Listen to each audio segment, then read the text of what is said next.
Hi, everyone, and welcome back to the Playeasy Warm-Up Podcast. I'm your host, Carrie Shields, and today we're diving into the world of bike racing with someone who's not only passionate about the sport, but has built an entire race series that brings riders together from across the country.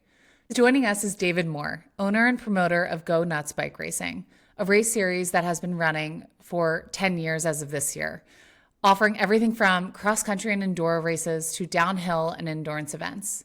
Their events draw riders of all levels to some of the best biking destinations in the Southeast and Mid-Atlantic. But Go Nuts is more than just a race series. David and his wife, Melissa, have turned their passion into a full-time business, managing races, providing timing services, and helping cities and venues bring exciting mountain bike events to new locations. Today, we'll dive into how Go Nuts got started, the impact of their events, and how they work with destinations to grow the sport. David had so much energy and clear passion just when we even started the interview, and I had so much fun talking to him, getting to know more about what they do.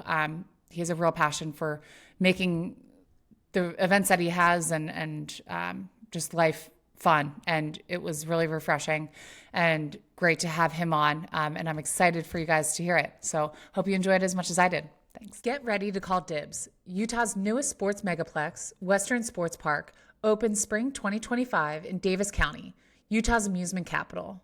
Less than 30 minutes from Salt Lake City, this venue is built to be a game day contender. With 55 acres of multi-purpose fields, top-tier facilities, and amenities for teams, fans, and families alike. Choose from WSP's multiple indoor arenas, 6 full-sized fields, or the stunning championship field, complete with seating for 2,000 and breathtaking mountain views. What truly makes Western Sports Park a winner are the next level extras. From private flex spaces, a referee lounge, on-site concessions to sensory rooms, and free parking, your team is covered on and off the field. If you're looking for ways to play beyond game day, it's easy. WSP is the newest addition, conveniently located next to Station Park, Davis County's popular entertainment district. Family-friendly restaurants, attractions, and hotels are just steps away. And Utah's only amusement park, Lagoon Park, is only a mile down the road. Give your MVPs the VIP treatment at Western Sports Park. Book now at westernsportspark.com. Hi, everyone, and welcome back to the Playeasy Warm-Up Podcast. Today, I'm very excited to have David Moore with me. Dave, welcome to the podcast. Well, thank you. Thank you for having me. Of course. Yeah. So to get us started, could you give us a little bit of your background, what inspired you to start Go Nuts Bike Racing, and how it has evolved over the course of the last 8 years? Yeah. So I've always been in biking since I was a kid, just like a lot of people, just growing up on bikes and riding and whatnot. And I got into racing probably around 2007. My background is BMX freestyle. My dream was to make it to the X Games. So I injured myself around 2008, and I laid off cycling for a bit and got involved with golf. And golf kind of kept me off the bike for a while, and then I circled back to biking again just to get back in shape. Well, I started racing to motivate me to stay in shape. So once I did, I started going to all these races, and I loved them all. And but something was just missing, and the missing part was, believe it or not, fun. A lot of things were just too serious. So I wanted to try. I didn't form Go Nuts right off the bat. It became something as where we wanted to try to do something as a fundraiser, get more people on bikes, especially kids these days, because they're too busy in front of their TVs and video games and whatnot. So I wanted to try to do something to try to make it more fun for kids where they didn't feel so serious all the time. And so we started off to try to do a fundraiser. And when that happened, it kind of fell through to where the organization that I was part of here in Columbus, Georgia, they felt like we needed an outside promoter to come in so we could bring more of the out-of-towners to our area. So I got basically talked into putting on a race that I had no idea what I was doing. So just kind of threw myself out there, and it became a success. We did like a small little 3-race series, and it just grew. And throughout the years, so this is our 10th year anniversary, we just became more and more popular within the region. We became USAC sanctioned, meaning that all of our racers that would race, they would get ranked throughout the national ranking through USAC, which is USA Cycling, of course, and that helps people kind of give them an avenue to go up to the Olympics. So with that being said, I wanted to bring more of a fun factor. I mean, when we started out, it was like I said, I just wanted to have fun out there, get people to relax, get the butterflies out of their stomach. I would dress up like a squirrel and chase kids around. Hence the reason why it's Squirrely Dave, I guess. But anyway, we just wanted to bring the fun factor into it, and like I said, it just grew from there. And we started off doing XC racing, which is cross country, and those were lap type races where it was anywhere between 4.5 to 7.5 miles per lap, and depending on your category, depending on how many laps you would have to do, and that was USAC ruling as well. So we kind of stayed within the format of USAC. And then in 2019, we started dabbling a little bit into enduro and downhill stuff. So we got more into the gravity aggressive stuff, and that just become really, really popular. So we've stuck with it, and that's been one of our main, I guess, races that we have that people really enjoy. And but now we've been invited, we've been asked, we've been told just to come and have races everywhere. So we're really happy doing what we're doing. I love that. And I love your energy and just the fun factor that you bring to sports. I know when you guys first joined the Playeasy platform, I saw in your bio that you had What the Nut is Going On, and I thought it was hilarious and told Ryan Quigley, I was like, we need to get Dave on the podcast, because I think, sometimes sports are taken a little bit too seriously. So to have someone with your energy is really refreshing to see. And so for those who might not be familiar with biking, could you break down kind of what types of events, the age groups that you're looking for, and maybe where in the country that most of your events take place currently? So currently we're mainly in the southeast of the United States. We, like I said, your southeast states. We've gone up and down the East Coast. The furthest west that we've been is as far... we've been to Nashville, Tennessee, probably about the furthest west that we went to Louisiana. We did a race in Louisiana.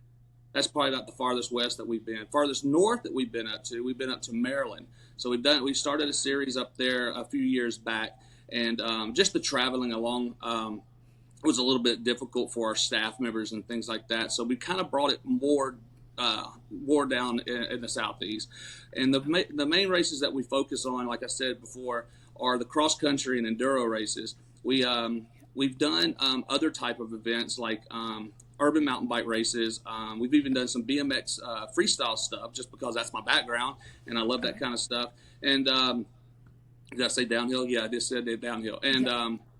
And we've done some like duathlons and things like that to try to incorporate those trail runners. All of our races are mainly single track races. We have, like I said, we've done like crit style races in downtown areas, which were super fun. But other than that, it's mainly off-road single track mountain biking. The ages, we started out doing all ages from as young as 2 years old all the way up to as old as you would like to ride. And here lately, we have kind of dropped the younger crowd. I guess I would say about 9 years and younger, and kind of focus more with the juniors, because we've been seeing more participation in that middle school, high school category. And then, of course, all of our adults. So, but yeah, so anywhere between 10 years of age and up. And then we do, like I said, we don't exclude the little ones. If asked, we will put on a kids race, which are super fun, because they are the future of our sport. Yeah, so true. And it seems like, essentially you are running a startup and you've had to navigate a lot of different things over the course of coming on 10 years. What have been some of the biggest challenges you have faced in growing your organization? Basically, number one is who we are.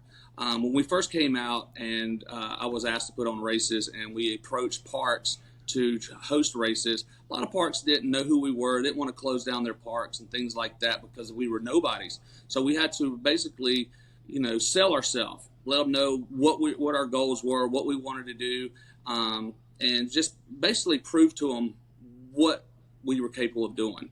And once that happened and we had a following or created a following, it just opened eyes. And now we have relationships with everyone to where it's really easy these days. There's really not anything too difficult, except all the background stuff that people don't know about, what promoters have to go through from, contracts and permits and insurance and things like that. But hey, that's what most promoters are supposed to do. But other than that, the rest has been pretty easy. That's great. And for when you're looking to run an event in a new city, what logistically are you looking for out of a host destination for one of your events? Talk about logistically for us, logistically, like how far would we be willing to go, or yep. Yeah. So that's the problem with me personally, is I never say no. I love to travel. My wife and I both. We just love to just see new places. So whenever we get a new place that asks us to come, instantly we want to go. Just not only for the race experience itself, but just the experience of traveling and seeing new areas and seeing what kind of cycling communities they have. If it works out in those cycling communities, which more than likely are welcoming for us to come, then we will return. But if very rare, it's to a point to where we won't return unless it's just something that it might not be of interest. But no. Right now, our main focus is up and down the southeast and east coast. We have been asked to come out to Ohio, and where else have we been asked? Bentonville, Arkansas. So my dream is to really make it out to the Colorado and Utah area. So, if any of those ever come up, we are definitely willing to go out that way. Because my dream is actually to have like a national series where we go all over and just kind of have like a national series, but we'll see. And so if any of those locations wanted to connect with you and see if their destination could host one of your events, logistically, what is the bare minimum that you would need to plan your event in their city? Bare minimum I would definitely need the city's support and volunteers, and things like that. We have a very tight staff, and it's not full-time jobs for them. It's obviously part-time jobs, and they have to take off their full-time jobs to travel with us, which is great. So basically, local support. We like to get folks that are familiar with the area, their trails, things like that, just to help us out, which has always been very helpful. I guess that's what you're asking for. I'm sorry. Yes. I stumbled Yeah. on that. No. It's great. It's because I know destinations that we work with are always looking for new opportunities, and so it's good to know what's the bare minimum of the conversation that you need to have. And so I know that those locations will be very happy to hear that. Could you share an example of a destination that's been a great partner and how that collaboration has helped elevate an event? Yeah. So, so many. We've got great relations with everyone. So, everyone that we've ever had races at, it's always, I wouldn't say always, but majority have always been welcoming back. And who are the? Some of your highlighted resorts like Massanutten and Snowshoe, Windrock, as mentioned before. They are just open arms. They have full support with their staff, with help clean up and set up. They get the word out. They help put our posters up and just really amp up the event with little of our help. They're just excited that we're coming, and that is great support when we don't have to necessarily try. Does that tell you anything? Explain anything? It's like they're so excited that we're coming that they actually do the extra legwork for us, and it's been great. That's great. And I think that was something when we started Playeasy, we had no idea that this role of a DMO or a sports commission or CVB existed, that their job is to help make your event a success. And so Yeah. it's cool to hear that you are starting to really take advantage of a lot of those partnerships and looking to expand into more. So could you explain how, if someone is coming to your event to spectate or participate, how many people could you expect? Is it a full weekend event? What is the event experience like?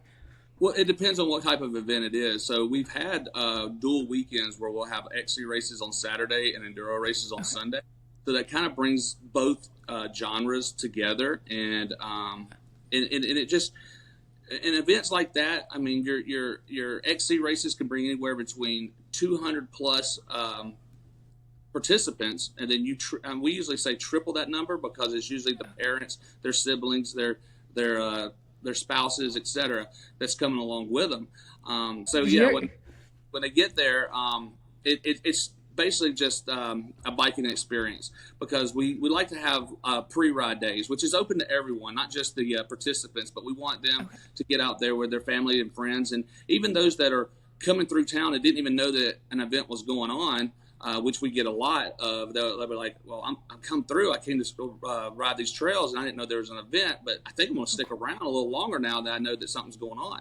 So that's been a perk there as well. So, and the spectators love it as well. I mean, you get it all the time. You know, some folks are just like, man, I can't do this stuff, but I love watching it, you know, and they just, you know, being able to come out and get involved. And we try to have things going on to where it's not boring. We want them not just to stand around. We want them to be involved. You know, we want them to go out onto, not necessarily on the course itself, but go into the trails, find a good spot, watch when they're coming down, like a real technical section, or maybe even a road gap or a drop or something like that. We want people to be up front and see what these riders are experiencing, and just, you know, get the oohs and the ahs, you know. So, so yeah, I mean, we try to make, I mean, I try my hardest to make it fun. I'm a goofball on the microphone. I love just to keep the crowd going, and just amp everybody up. And then we always have like social events too. We have some great sponsors to where we like to, after, you know, a day of practice, we'll have a beer garden or something like that, and with games and activities and things like that, just so people can just stick around, get to know people from other areas. And it's just amazing how people connect, you know, just for one of our races. That's really cool. So you're saying that if I was in a city and I saw riders in the pre-ride, I could hop in and register for one of your events that Absolutely. weekend? Yeah, we're not going to send you home. We want you to stick around. Okay. I love it. That's awesome. So with the different types of events, how do you decide which ones you're running? How do you come up with those weekend specters, or is that just something working with your host to see what fits? Well, it depends on location. Like, we can't have an enduro race everywhere. I mean, that's probably one of our most difficult races to try to plan for, because you need that elevation. You need those downhills. And for those that don't know what enduro is a stage race. You have anywhere between 4 to 6 stages. They're not timed going up. They're only timed coming down. So, and they have the full day to finish. And a lot of riders and spectators love that format because they get to hang out. They get to go and they get their little groups, and they'll go up and down the mountain together and things like that. So, but if you're in like a low elevation area, like, you know, obviously Florida, southern parts of Georgia and Alabama, you're not going to have much, any enduro. It's more about the cross country there.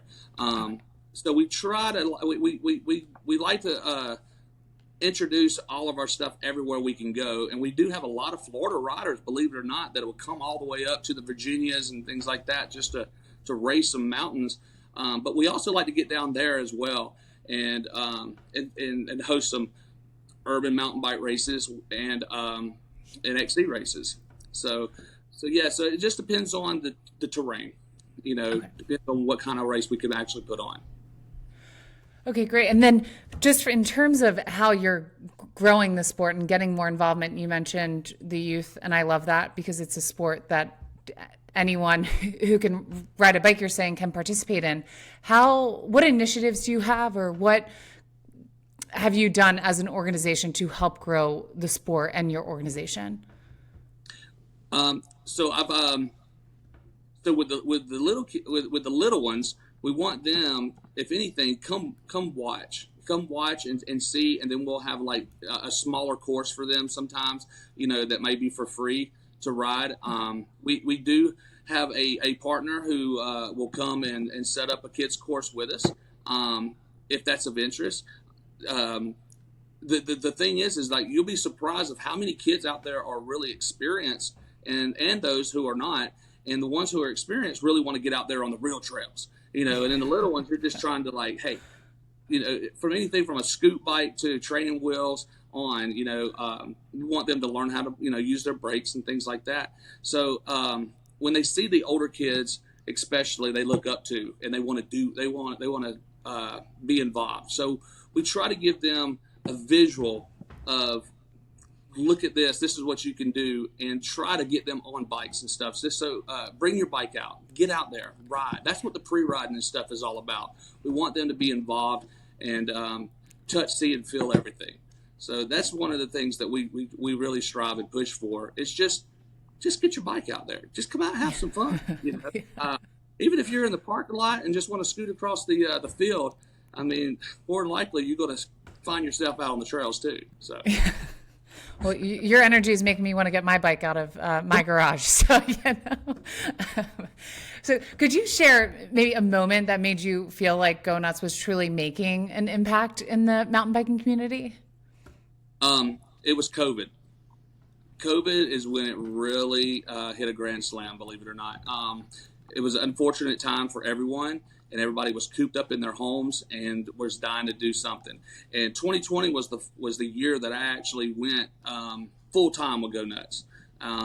We just had so many races and places to go, and then all of a sudden we had the rug yanked out from up under us, and everybody was at a standstill. Which we all understand what was going on, but at the same time, we had to keep the ship going. And we've always made the joke that we were like the Forrest Gump shrimp boat out at sea. We were the only promoters out there because we had to keep striving.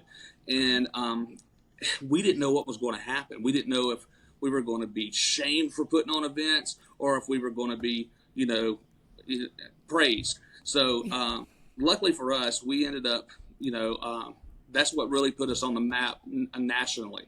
We had as many as 20 states coming to one race just because there was nothing to do in their states and people were dying to get out of their house. So you saw, bike sales going up. I mean, people were traveling, they were coming to the races. I mean, it just made people feel normal again.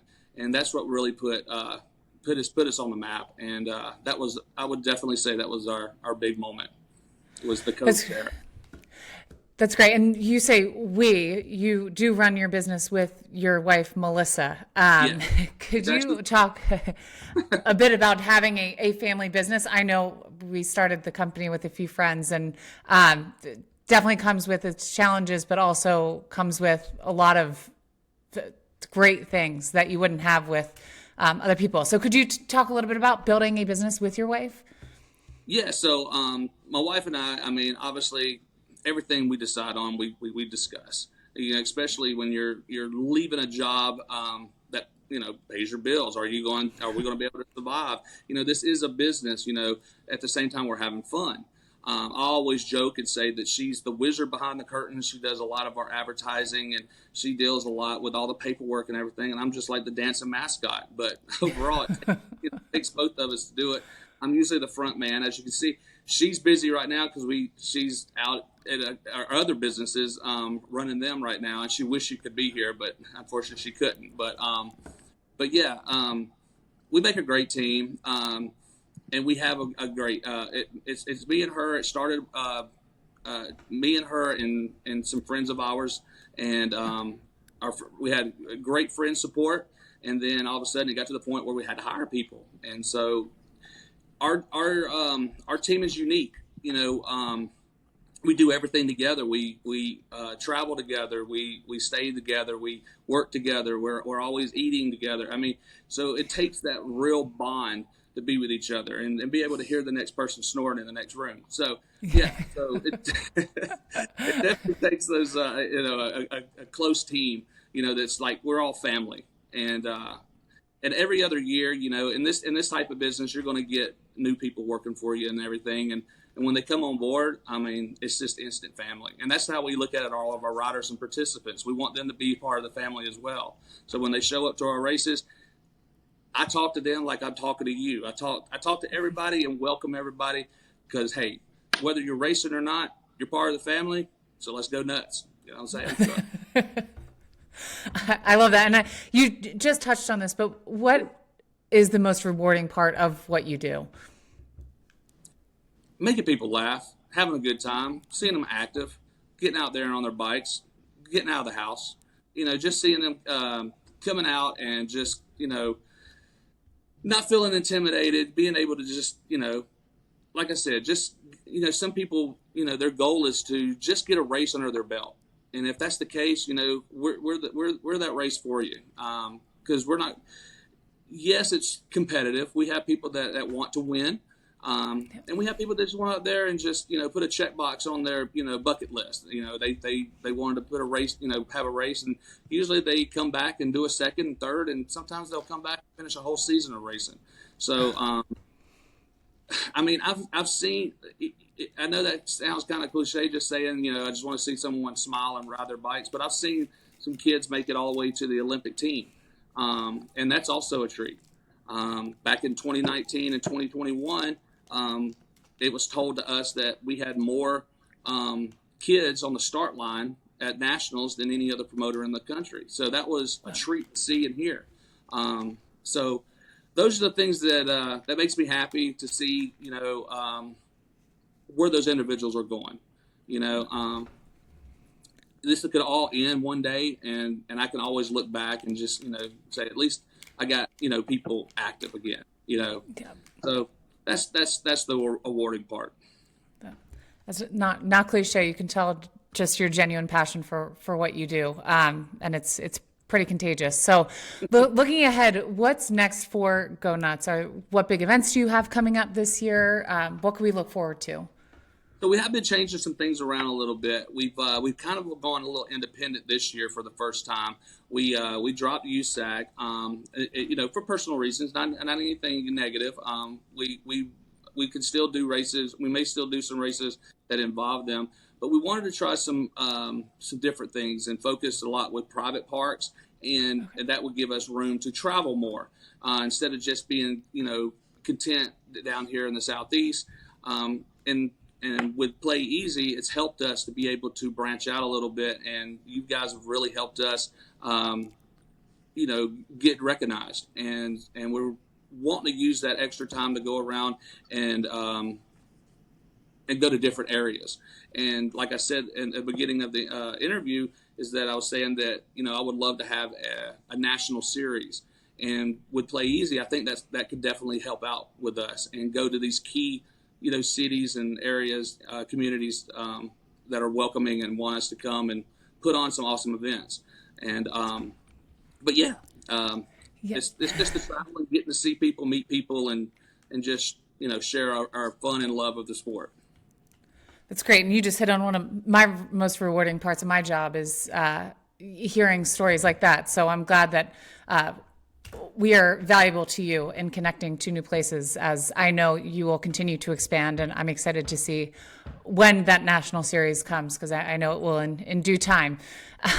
So if a host city would like to get in contact with you or is interested, where is the best place outside of Playeasy to connect with your organization? They can reach us anywhere, gonutsbiking.com. They can reach us at gonutsbiking@gmail.com. You can even find us on all of our social medias, Go Nuts Biking on Instagram and Go Nuts Biking on Facebook, even Go Nuts Biking on X, Twitter, whatever they call it now.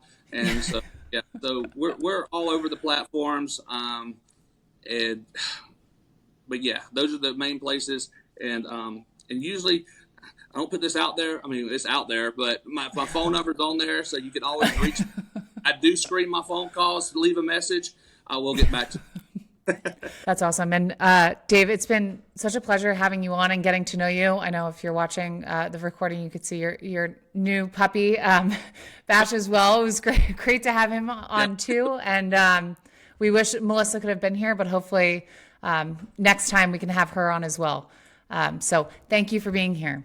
Yeah, thank you for having me. It was fun, and let's get some people to some Go Nuts races. We'll see you there. Yeah, I love it. Love it. All right. Thanks, everyone. Until next time. Bye. Bye.